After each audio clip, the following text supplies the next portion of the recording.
Assalamualaikum warahmatullahi wabarakatuh. Innal hamdalillah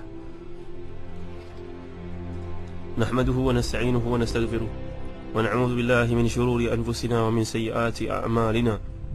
May yahdihillahu fala mudilla lahu wa may yudlil fala hadiya lahu. Wa ashhadu an la ilaha illallah wahdahu la syarika lahu wa ashhadu anna Muhammadan 'abduhu wa rasuluh. Ya ayyuhalladzina amanu taqullaha haqqa tuqatih wa la tamutunna illa wa antum muslimun. Ya ayyuhan nasu taqu rabbakum alladhi khalaqakum min nafsin wahidah wa khalaqa minha zawjaha wa bassa minhuma rijalan katsiran wa nisaa'a wattaqullaha alladhi tasaaluna bihi wal arham innallaha kana 'alaykum raqiba. Ya ayyuhalladzina amanu taqullaha wa qulu qawlan sadida يصلح لكم أعمالكم ويغفر لكم ذنوبكم ومن يطع الله ورسوله فقد فاز فوزا عظيما. أما بعد. Saudara penerbit Ustaz Mahdi Syarudin, Ustaz Syafiq, seterusnya ikhwati fillah, para pendengar yang dirahmati dan dikasihi Allah sekalian. Alhamdulillah, bersyukur kita kepada Allah Subhanahu wa taala. Kita menyambung kembali kepada tafsir kita dan sudah memasuki dialog ahli syurga, iaitulah pada ayat yang ke-52 hingga berikut, iaitu firman Allah Subhanahu wa taala, a'udzubillahi minasyaitonir rajim.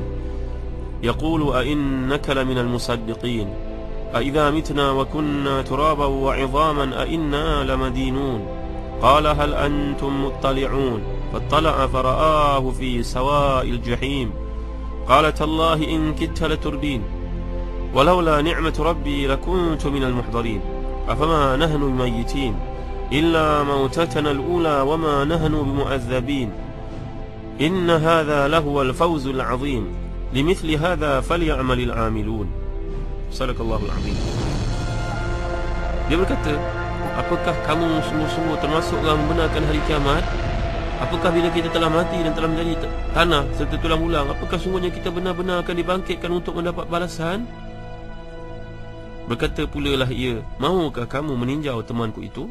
Maka dia pun meninjaunya. Lalu dia melihat temannya itu pada tengah-tengah neraka yang menyala-nyala. Dia berkata, demi Allah, sungguhnya engkau ni hampir-hampir mencelakakan aku. Tahu tak, jika tidaklah kerana nikmat Rabbku, pastilah aku termasuk di kalangan orang yang masuk neraka macam kamu. Maka apakah kita tidak akan mati, melainkan hanya kematian kita yang pertama saja di dunia, dan kita tidak akan disiksa di akhirat. Sungguhnya ini benar-benar merupakan kemenangan yang besar. Untuk kemenangan serupa ini, hendaklah berusaha orang-orang itu untuk bekerja. Jadi Allah memberitahu kita tentang dialog ahli syurga.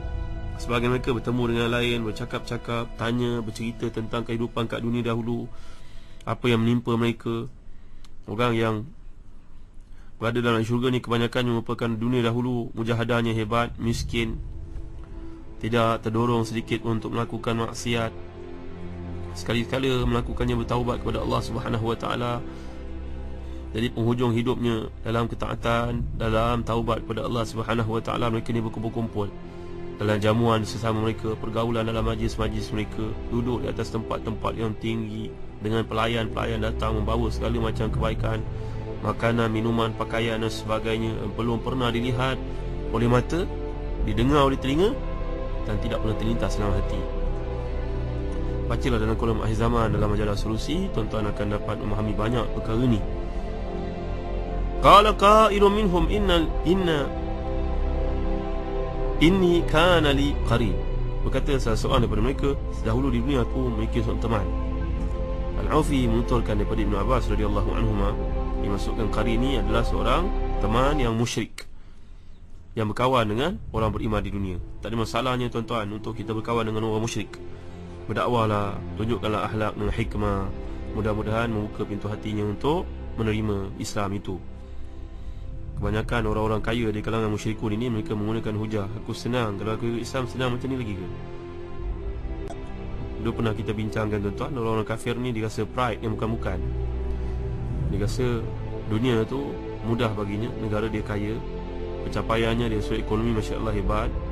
Lihat orang Islam dengan segala kelemahan keterbatasan menjadi pengguna yang setia, tak ada pun nak mencipta, tak ada invention pun, maka dalam diri mereka merasakan hina orang Islam ni. Jadi orang Islam ke belakang. Terpulanglah pada mereka tuan-tuan dimuliakan Allah sekalian. Kita orang Islam kena tunjukkan yang terbaik, buktikan kita ni akhlaknya baik, jujur dan tingkah laku, jaga kebersihan, supaya itu juga menjadi dakwah tuan-tuan. Kadang-kadang kita berada di negara orang bukan Islam, kita rasa kagum tuan-tuan. Teksi, pemandu teksi je jujur, lalu jalan yang tepat. Tak adalah nak minta-minta sebelum naik lagi dah beritahu harga ni banyak ni. Macam berlaku pada kebanyakan negara umat Islam. Negara kita pun tak terkecuali. Pemandu teksi ni kebanyakannya orang Islam. Bawa saja naik, tengok orang Arab, kapak awal-awal. Wahai pemandu teksi yang beriman, jujurlah dalam perniagaan, kerana kejujuran bawa kalian ke syurga. Jujur ni bukan masalah dunia, masalah akhirat tuan-tuan. Jujurlah dengan waktu kita sebagai seorang pensyarah universiti. Jangan keluar ke mana-mana melainkan di luar waktu yang dibenarkan universiti sebagai contoh.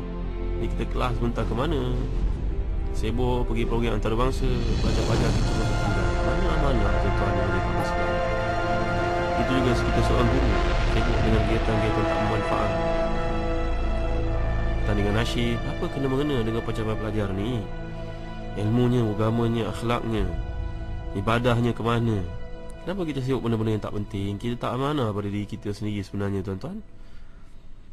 Jadi balik kepada kisah ni tadi, tak salah kita berkawan, berteman dengan orang musyrik, tapi peganglah prinsip Islam itu sekuatnya. Lalu kawan yang musyrik ni mengatakan, betul kadar kebangkitan, kamu percaya kamu ni orang Islam, tonggang-tonggik itu yang kamu percaya? Aku tak percayalah benda macam ni. Kita hidup kat dunia ni, kita kena enjoy. Seolah-olahnya begitulah kata-kata mereka tuan-tuan. Aiza mitna wa kunna turaba wa 'idhaman aina lamadinun. Kalau kita mati nanti menjadi tanah tulang belulang, betul ke kita akan dibangkitkan? Mujahid dan Suddi berkata, apakah kita akan dihisab? Ibn Abbas dan juga Muhammad bin Ka'ab al-Quradhi berkata, apakah amalan kita akan dibalas? Kedua-dua pentafsiran ni tak sahih lah tuan-tuan. Sama ada mengatakan kita akan dihisab, amalan kita dibalas, kedua-duanya merujuk kepada aina lamadinun. Lamadinun, kalau kita belajar bahasa Arab, perkataan dana yadinu berarti balasan. Kama tadinu tudan, macam kamu buat pada orang, nanti akan dibalas balik lah. Itu perkataan tadinu. Sebab disebut dalam asar yang lain, orang yang hebat itu adalah seorang yang as-sa'id, man dana nafsahu wa amila lima ba'da al-maut, wal ajiz man atba'a nafsahu hawaha wa tamanna 'ala Allahil amani. Orang yang bijak adalah orang yang menghitung dirinya. Dana ni makna mencari, melihat dirinya, bagaimana perhitungan di sisi Allah SWT. Dia siap buat kiraan, amalannya cukup tak untuk menyelamatkan di sisi Allah SWT. Lalu apa aku lakukan perkara ni kalau ia merugikan aku, akhirat aku, menjadikan aku muflis? Baik aku buat benda seperti ni, baik aku berdiam, baik aku mengamalkan zikir-zikir ni. Lebih baik daripada aku bercakap, menyebar luaskan dalam Facebook benda-benda fitnah kepada orang Islam. Ini orang beriman tuan-tuan. Dia sibuk mencari kelemahan dirinya daripada mencari kelemahan orang lain. Tuba liman syaghalatu uyubuhu an uyubin nas, dalam hadis. Alangkah hebatnya orang yang disibukkan dengan kelemahan dirinya daripada mencari kelemahan-kelemahan orang lain. Jadi Madinun datang perkataan menerima balasan, memberi balasan. Betul ke akhirat besok kita dapat balasan? Ini kata-kata seorang yang musyrik. Ada beberapa riwayat, seperti contoh dikemukakan oleh Imam Ibnu Jarir Tabari dalam tafsirnya, itu juga Imam Asyuti dalam Abdul Mansur. Ada seorang riwayat mengatakan dua orang sahabat ini, seorang mukmin, seorang kafir, mereka membahagikan wang sebanyak 6,000 dinar. Itu riwayat daripada Ibn Abi Hatim Al-Suddi. Mereka ni merupakan Bani Israel, daripada Bani Israel. Dan riwayat Sa'id bin Mansur daripada Ibn Jarir, daripada Furat bin Tha'labah pula, bahawa merujuk kepada dua orang sahabat yang mereka memiliki 8,000 dinar. Tak kisahlah mana pun, 8,000 dinar ke 6,000 dinar ke, yang penting dibahagikan dua. Maka yang kafir ini menggunakan 1,000 dinar untuk berniaga. Dia beli sebuah rumah, dia beli sebuah premis. Dia panggil kawan dia yang Islam ini, aku beli ni 1,000 dinar ni. Ni 1,000 dinar ni premis ini, rumah ni. Lalu yang mukmin ini menyedekahkan 1,000 dinar yang dia ada kepada Allah SWT untuk jalan Allah. dengan niat dan azam hatinya, ya Allah, aku membeli rumah premis dalam syurga. Mereka pisah. Kemudian bertemu saat yang lain. Yang kaya, yang kafir ini, yang memiliki lagi 3,000 ataupun 2,000 lah, mana-mana pun jumlah yang ada. Yang pentingnya dia berkahwin dengan 1,000 dinar lagi. Dia panggil kawannya, buat program wedding besar-besaran. Kata padanya, ni aku kahwin perempuan ni, aku spend 1,000 dinar. 1,000 dinar ni tuan-tuan jangan lupa tau, kalau dikalikan dengan nilai pada hari ni, 1 dinar sama dengan RM800. Kali 1,000 kali dengan 800, berapa tuan-tuan dapat? Jangan tuan-tuan lihat 1,000 dinar macam RM1,000. Ini yang digunakan, istilah yang digunakan oleh para ulama dalam tafsir, cerita, riwayat tentang kehidupan di dunia kawan yang telah pun diringkaskan oleh Allah dalam konteks melihat kawannya masuk neraka itu. Dahulu di dunia dia kaya raya, dia kahwin dengan perempuan ni dengan 1,000 dinar lagi. Dia panggil kawannya yang muslim tadi, aku kahwin ni 1,000 dinar aku spend. Lalu yang mukmin ini menyedekahkan lagi 1,000 dinar untuk meminang al-hurul ain, meminang bidadari yang Allah peruntukkan dalam syurga. Ya Allah, banyaknya 1,000 dinar tersebut tuan-tuan, sedekah. Sedekah dia kepada jalan Allah dengan niat untuk mengawini bidadari yang Allah peruntukkan. Mereka berpisah. Kemudian tak lama kemudian bertemu lagi. Dipanggil oleh kawan yang kafir ini, wangnya masih lagi baki sebanyak 2,000 lah. Kita kan 4,000 tolak 1,000, tolak 1,000 dengan 2,000, ataupun tinggal 1,000 lagi lah. Ada riwayat yang kedua, dia membelilah kebun dengan harga 2,000 dinar itu. Dia berkata kepada temannya yang muslim, yang dahulu merupakan partner dalam bisnes ni, sahabatku, ni aku beli 2,000 dinar tau, ataupun 1,000 dinar. Lalu yang muslim ini yang tinggal wangnya sebanyak itu juga menyedekahkan wang tersebut ke jalan Allah dengan niat untuk membeli taman-taman syurga. Lalu yang kafir ini berkata kepada temannya, apalah kerja kau ni, kita berniaga sama-sama, penat lelah mencari wang, tiba-tiba engkau membahagikan kepada kononnya ke akhirat besok engkau dapat nikmat yang macam ni. Mana mungkin wahai sahabatku, dunia ni tempat untuk kita berpesta, bergembira, tiba-tiba engkau sibuk melakukan benda yang tak ada manfaat. Ni perspektif orang kafir terhadap amalan-amalan orang Islam. Jangan kagum sangat dengan orang kafir ni tuan-tuan. Lihat dalam Forbes 9 Oktober, Forbes Asia menceritakan tentang filantropi. Apa filantropi ni tuan-tuan? Orang perlu buat bersedekah lah dari kalangan orang kafir. Dengan orang buffetnya, apa dipanggil? Buffet Ofrahnya, Bill Gatesnya, 400 orang yang hebat-hebat, yang kaki derma ini. Tapi bila kita baca tuan-tuan dalam hati kita selesai, lihat dalamnya, hati macam tak ada apa pun. Semuanya berbangga, bercerita, dan asas perniagaannya pun tak betul. Penipuan, prostitution, gambling. Ini panggil sebagai entertainment. Apa entertainment tuan-tuan? Hiburan. Merosakkan manusia. Lepas tu sedekah balik semula. Merosakkan manusia keseluruhannya satu dunia dengan buatan-buatan, menyediakan tempat-tempat loteri, tempat-tempat gambling. Lepas tu bagi sedekah sebahagian daripada harta yang memiliki konon yang hebat lah, 30%, 40%, 38%. Apa ada ni tuan-tuan di mulut Islam? Apa yang nak dibanggakan? Janganlah perspektif kita berfikir macam ahli neraka tuan-tuan.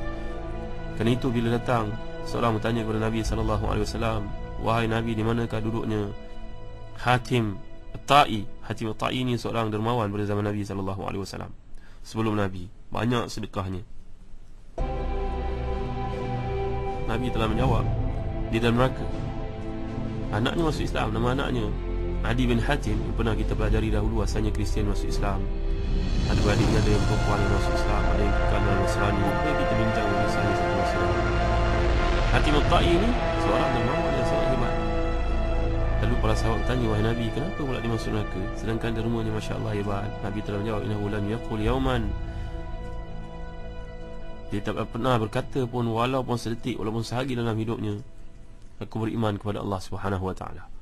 Apa nilainya tuan-tuan dunia ni? Nak dibanggakan dengan wang bilion, kalau kerjanya menghancurkan manusia, membuat benda-benda yang merosakkan manusia.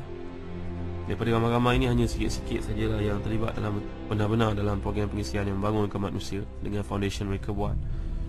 Saya nak ulas panjang pun saya pun tak faham tuan-tuan boleh kalau sekalian. Barangkali dia sudut Microsoftnya, bahan yang dibuat oleh Bill Gates dengan family-nya, barangkali adalah kebaikan yang kita tak nafikan. Tapi selain daripada itu tuan-tuan yang dimulai kat sekalian, banyak mungkarnya lebih baik pada baik. Janganlah kita terikut-ikut dengan gaya pemikir orang bukan Islam. 400 ditulis, making it big, giving it big. Top giver, banyak memberi dan memberi. Berilah asasnya Allah Subhanahu Wa Taala. Janganlah kita tersilap faham mengatakan saya menjadi bilioner dulu baru saya bersedekah. Tak. Kamu dengan keuntukan kemampuan yang ada pada hari ini, wang sebanyak RM2, kau sedekahkan RM1, nilai di sisi Allah 50%, dikalikan dengan 700 jika kau ikhlas.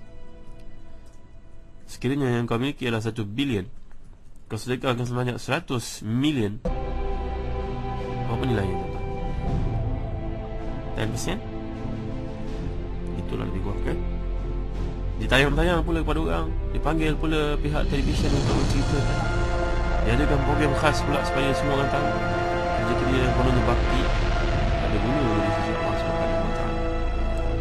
InsyaAllah nanti kita akan lihat lagi penggunaan yang Allah sebutkan di sini. Contohnya, qala tallahi in kita la turdin. Tallah, kenapa tak digunakan wallah ataupun billah? Ini pun ada dari sudut penjelasan bahasanya. Kenapa digunakan ta? Memanglah ketiga-tiga boleh digunakan sebagai huruf qasam, ta ataupun ba ataupun waw. Tapi kenapa tallah di sini? Ia mesti mengandungi makna yang tertentu, melambangkan satu kepelikan, keajaiban, ketakjuban. Nanti kita akan lihat penjelasan dari para ulama lughah terhadap isu ini. Allahu a'lam wa sallallahu ala sayyidina Muhammad wa ala alihi wa sahbihi wa baraka wa sallam.